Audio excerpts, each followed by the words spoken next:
I wanted to talk really quick about a story when I was young, and I'm going to actually compare that to something that's happened that I read today or over the last couple days. So, when I was about 11 years old, I was camping in the Monongahela National Forest. Now, we had about 143 acres in West Virginia when I was a kid, but we bordered 900,000 acres of Monongahela. Now, when I was about 11 years old, my grandfather and grandmother let me run all through the woods. I could do whatever I wanted. So there was this really odd marshy area down the bottom of the mountain that was really eerie. And I would go there because I thought it was pretty cool and I would stay out after dark. I mean, I was Gen X. My grandparents or parents didn't care.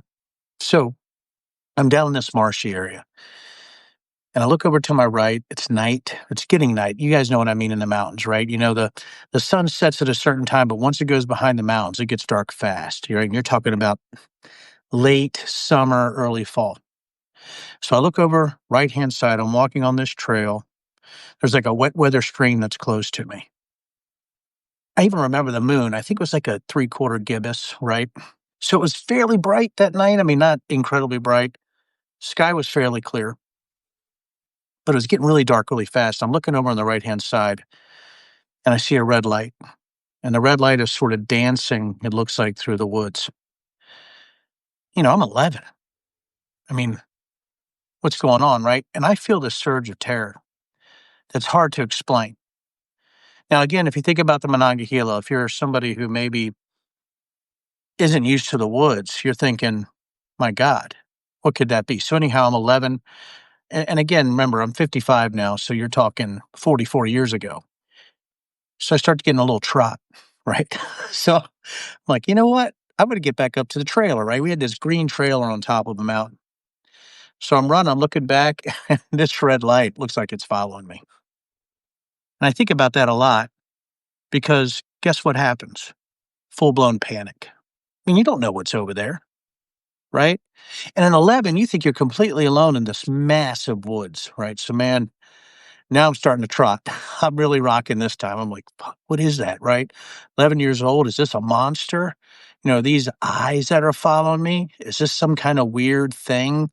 And you got to remember, my stepdad would scare me all the time, right? Either, on Halloween night, or he would say that there's aliens and stuff and things like that. So, what a great childhood. So anyhow, I'm thinking there must be aliens or Bigfoot or something's following me right now. So now I start hauling ass.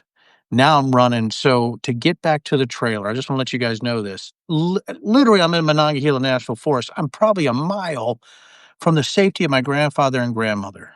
The little 400 square foot trailer we had up there. So I'm flying and I'm running now. Now I have to go up a mountain and I'm running and I'm going up this mountain. I'm 11. So if I tried to run that today, I'd probably have my cardio infarction right and fall over. So I'm running up this mountain and I look back over my shoulder and that red light is sort of receding and it sort of had stopped in the woods. And I'm telling you guys, the terror, the fear that I had, what is this thing in the woods? I should be by myself, bordering 900,000 acres. Think about that number. We had 143 acres overlooking the town of Petersburg, West Virginia, and Grant County. You guys can look at this up on a map. I'm telling you, I'm running up the mountain. I have to run up a mountain. Now, when I say run up a mountain, I'm talking probably 1,400 feet of running until I get to the crest. And then I got a side hill down to our trailer. And it's so long. I finally get to the trailer. Grandfather and grandmother are like, hey, you're out after dark. Did you see anything? I told them about the red light. They sort of scoffed. Probably nothing. It's probably nothing. What could it be? So then my grandmother and grandfather tell me a story of a howling that they heard one night way up in the woods that gave them goosebumps. Didn't know what it was, and they thought they saw this large thing creeping through the woods. So all this is playing in my mind. And now at 55 years, I want to tell you guys what I think it was. Are you ready? It's probably a flashlight. So when you're young and you have credulity, you're credulous, your brain hasn't fully formed. You take all these weird stories and these scary stories and you actually sort of mix them into this porridge, right, of fear and superstition, right? It's really a baseline of ignorance. At 11 years old, I could have had a high IQ. 11 years old, I was already in pre-algebra, right? So, wow, smart kid. But I thought that red light was a UFO or the eyes of a monster. If you think about it, that night, clear, three-quarter gibbous moon, light clouds, light wind. Right next to me, a wet weather stream, barely a trickle. And then you see a red light, and everything sort of coalesces around you in this terror, this feeling of what is that superstition, fear. And you know what that red light, for me at 11, is the same red light that Marjorie Taylor Greene sees when she sees fucking rain in Texas. That's what I want to get to here is that when I read about Marjorie Taylor Greene putting in legislation to combat chemtrails or to stop weather manipulation or things of that nature, I wonder how she hasn't aged past the 11-year-old Denny Riggleman, running through the woods, yeah, trying to run from a red light that was, I found out later, a hunt club called the 520 Hunt Club, which was actually right there. Now, here I am in late fall, right? So what's going on in late fall in West Virginia? They're scouting for deer, right? I started deer hunting seriously at that age. That's what they're doing. But at 11, it's a monster. You would think if you're in your 50s, you understand that the freaking little things in the daggone blue sky up there, they're not chemtrails. It's not a monster. It's condensation. It's the stuff that comes out of airplanes. Now, I'm sort of dumbing this down, obviously, because I'm making fun of Marjorie Taylor Greene. I can tell stories like this all the time because I was in the woods so much. One of the reasons why I started studying Bigfoot believers and alien abduction believers and radicalization through ISIS and Al Qaeda and Christian nationalism and religious nationalism and Western chauvinism and and white supremacy and all the stuff that I've looked at based on my intelligence background is because I was a kid with a very active imagination, right? 12 years old, my grandfather said he thought Bigfoot was in the woods. At 10 years old, I thought I ran from one. 11 years old, I'm running from red lights. I had my stepdad and my mom point in the air. This bright light was up there. And I said, that must be a UFO. I'm like, oh my God. So I believed in UFO, Bigfoot, to the age of 8, Santa Claus. I thought the tooth fairy put a quarter underneath when my tag on tooth fairy fell out, right? All of that. I know this has been a pretty long life. And I'm laughing because there's 69 people watching right now because I'm still an 11-year-old at times with my humor. But what I'm trying to tell everybody as you're going forward is that we actually are dealing with an administration that's no older than 11 years old. We're dealing with an administration that doesn't know the red light in the woods is a flashlight. Dealing with an administration doesn't understand how airplanes work. Dealing with an administration understand that Russia's the enemy. We're dealing with an administration that doesn't understand how taxes work or tariffs. Dealing with an administration that believes that God put gold in the ground and not plants. An administration that probably believes that oil was also put there by God and not by, some kind of, the incredible forces of the earth, right? And heat, all the things that happen, with dead animals and plants and all that shit. So that's why I did a live spontaneously. I just can't take it, guys. We're not 11.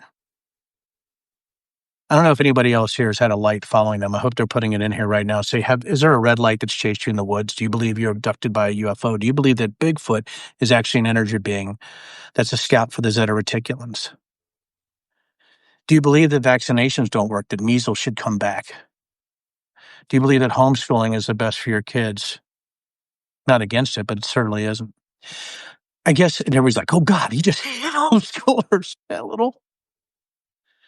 I think we're to a point, right, that we're embracing ignorance. And I'm not saying the we like me and you watching this, but there's this collective we out there that's embracing ignorance, like the warm blanket of superstition. Like if you can't explain something or something scares you, you automatically, ascribe some kind of supernatural entity towards it or something in the woods.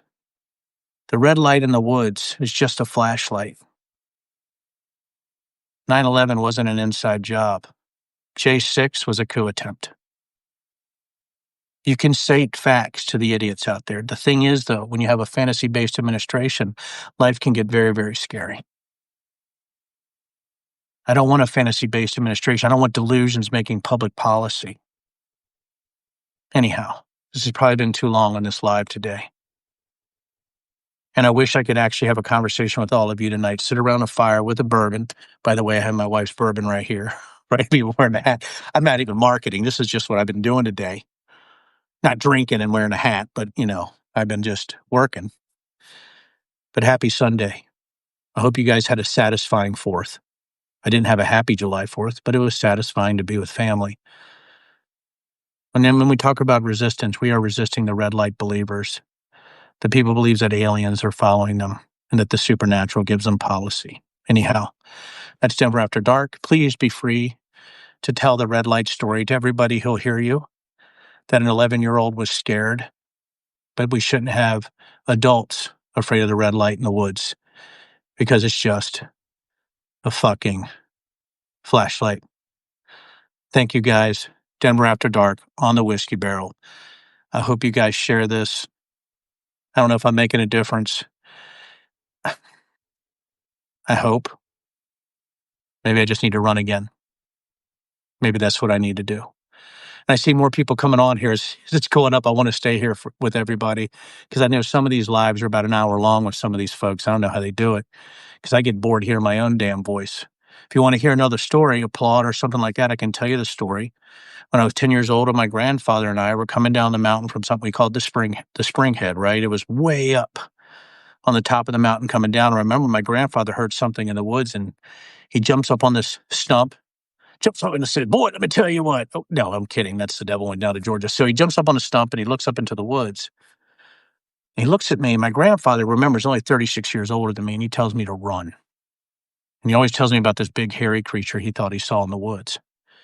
And I remember when I went down and I'm running, my grandfather, now you got to remember, so this is 1980. So this is a year before the red lights following me through the woods, right? So it's 1980.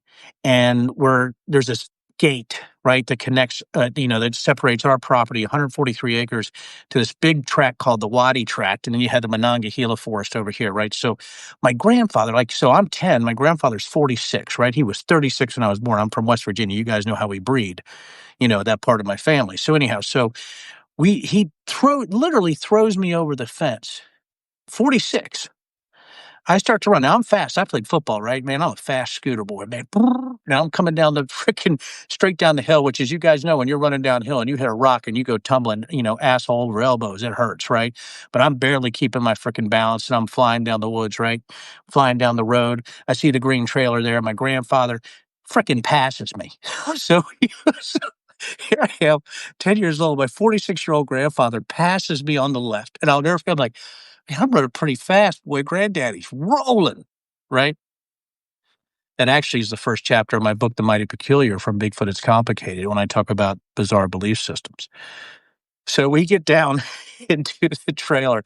My grandfather's a 30-30 lever action, right? So he jumps out and he's actually pointing up in the woods, right? Now, at 10 years old, my grandfather allowed me a 22 rimfire, right? So I go out to get a 22. It's a single shot because I'm fucking 10, right? So I'm getting up to I would have shoot a Bigfoot with a 10-year, with a 22. I remember my grandfather's there with the 30-30. He's left-handed, I'm sorry. So he's left-handed, and he's against the trailer looking like this. I'm on the right hand of the trailer with my 22 looking up in the woods, right? It's getting dark. So eventually my grandfather stands down, right? He goes, "It's okay, boy. It's time to put away that gun," right? So I put away the 22. First, you got to unload it, right? All that stuff. So we put away the 22 and the 30-30. My grandfather would never talk about it. He didn't even tell me the story until he died in 2015. He was 81, 45. He told me the year before he died. So in 2014, 2013, my grandfather finally told me the story of what he called the Mighty Peculiar. He still doesn't know what it was. He thinks it was a bear, but he thought it was on two legs. That's why he told me to run. Now you think about it, from the age of 46 to 80, my grandfather kept that story in his back pocket. And, I wonder what it was. Probably a bear. I knew my grandfather, but he said, it was odd. The thing is, you don't want your first assumption to always be something insane, because if your first assumption is always something insane, you're not recognizing that there's things out there that have been scientifically proven. And I've had odd things. People have odd things happen to them all the time that eventually becomes understandable. And as you get older, you actually start to remember, or you start to, sort of ascertain this is what happened, or maybe this is what happened. You start to say, oh gosh, you know, that sound in the woods was a squirrel dropping a nut. Now, that's probably phrasing, but it was definitely a squirrel, the nut, the husk, sort of dropping.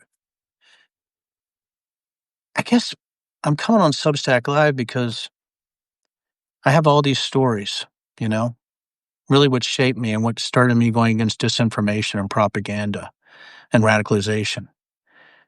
And being elected as a Republican in 2018, it's still interesting. I tried to call myself a new Republican and still for the first 8 months got caught up just doing the dumbest things, taking some of the worst votes, thinking that somehow if I'm a team player, eventually I become independent until I officiated a same-sex wedding to try to be the new Republican and summarily got, kicked out of the party more or less, especially when I went against QAnon. So here I am, former Republican who thought that, you know, thought I could change things. I remember, when I talk about my grandfather, my grandmother, you guys know I had nobody in my family who was a Democrat, right? They were all Republican, right? You remember my formative years, when I'm growing up, I met my first president was Reagan in 1980 with my grandfather, the grandfather that saved me from the red light running through the woods and told me to run when he thought a Bigfoot was after me. So, that's why I'm here with you guys here on Substack. And I'm glad you guys are actually listening. And I know that all this, the glue of this was the ridiculousness of Marjorie Taylor Greene's chemtrails. But it was also a guy I know, Tim Burchett, right from Tennessee. I served with him, used to buy him lunch at the taco place across from, Longworth and used to go get some, sandwiches over there. I guess, when I saw him saying that Trump told him there were no windmills in China, right? And that God made coal, I think you get to a point like, I just can't take it anymore, guys. We can't pretend that we don't have delusion running our government.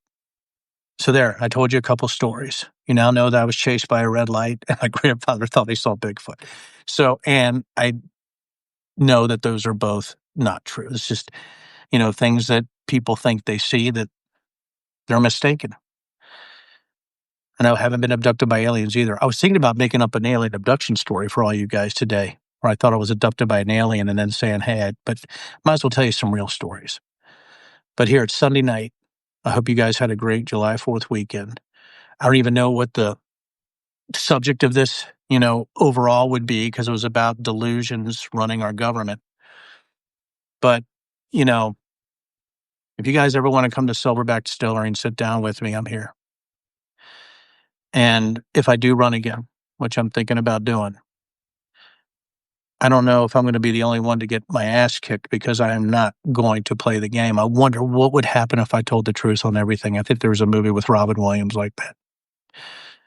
I don't know. I don't think there's a consultant that will work for me if I'm not willing to lie as a politician, right? If I tell the truth, I'm honest about everything, who's going to come work for me? Because it's not going to really help them win that much. They're not going to get paid again if they can't win because you got some, muckety muck like me actually telling the truth to everybody, regardless of how I'm feeling, right? And I know I would piss everybody off on this thread if I told the truth on everything, because eventually you're only going to agree with 80% of what I say or 70%. If that 20 to 30% gives you a bad feeling about me, you're going to hate me anyway. So, but I can't pander right at 100%. There might be people in here who say, things we shouldn't, be supporting Ukraine. And I think we should, and I could tell you why, and I could do it in a very practical way, but there might be people like, crazy. We might have different views on Israel and Palestine. I might have a nuanced view on Israel and Palestine. I'm like, does he agree with me or not? Can Israel defend themselves? Yeah. Should you be going overboard and killing civilians? No. Oh, God. He's not taking a position. No, the position is don't kill civilians, but you can defend yourself. That's a position. So there's always this thing, right? So what if I just told the truth? And they're like, well, then you're not supporting, your constituents who elected you because they think that the weather's controlled by these massive machines from HARP, or that there's chemtrails, or that there's alien abductions, right? Or that Lou Elizondo is telling the truth. Nah, they're idiots.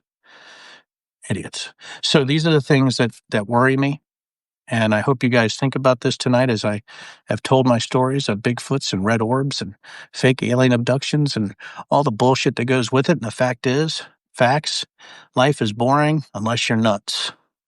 so, so man, maybe, maybe it's if you're as rational as I am and you're trying to look at a database, maybe, you know, maybe you think life's boring. But guys, I've been to Ukraine, been to Poland and Moldova, UAE. I've been to 40 countries. I've deployed. I've been to the craziest places, right? I've done crazy things. I've had an exciting life being facts based. I want to tell everybody here, you too can be facts based, right? The mob didn't kill JFK, right? So, and we did have a moon landing. I know the earth is round. It's not flat. I know. I know. Some of you guys might say, Jesus Christ, Den, what are you talking about? I know it's flat. I saw the ice caps. So anyhow, yeah, this was all about Marjorie Taylor Greene doing some stupid ass stuff about chemtrails, right? And the fact is, you have other states doing it too, or states that are trying to outlaw vaccines. Hell, before you know it, polio will be back. Anyway, guys, thank you for listening tonight. I hope you guys had fun. I hope you spread it around that Denver's telling crazy stories. I have thousands of them because when you do multiple Bigfoot expeditions or look for aliens with crazies, right, where you go to haunted houses, everybody says it's haunted and you're looking around, everybody's shivering and scared, and I'm sitting like, it's just dark, guys. Like I'll sleep in any haunted house in the world. There is no haunted houses, right? And then people are like, no, there is, Denver. My psychic told me that my daddy loves me. Okay, if that makes you feel better. And so I would like to put something out there too, is that I'll sleep in any house. Stop haunted. These ghost things too. God, I'm just going crazy tonight, right? Because I could tell you some stories where I thought ghosts were there when I was a kid. Anyway, you guys have a great night. Nothing but love, by the way. Look at my t-shirt or cowbell. Yes. That's what I wanted to show everybody tonight. Again, don't vote for people who think chemtrails are real, put in legislation, try to outlaw vaccines. Let's stop the delusion-based government. And I would like to let you guys know once again that whatever you hear in the woods, it ain't a Bigfoot. And if you see a light in the sky, it ain't an alien. And if you feel weird at night, it's a dream. You're not getting abducted. You guys have a great night. Thanks for another live Denver After Dark. I hope I made it worth your while. And again, I might just do every Sunday night. I might do stories. Love you guys. Thank you. And you have a great day. Okay. And I'm gonna end this by saying this. It's going to get worse before it gets worse. But we have a chance next year during the midterms to maybe change things, turn things around. I'll see you guys. Nothing but love. Take care.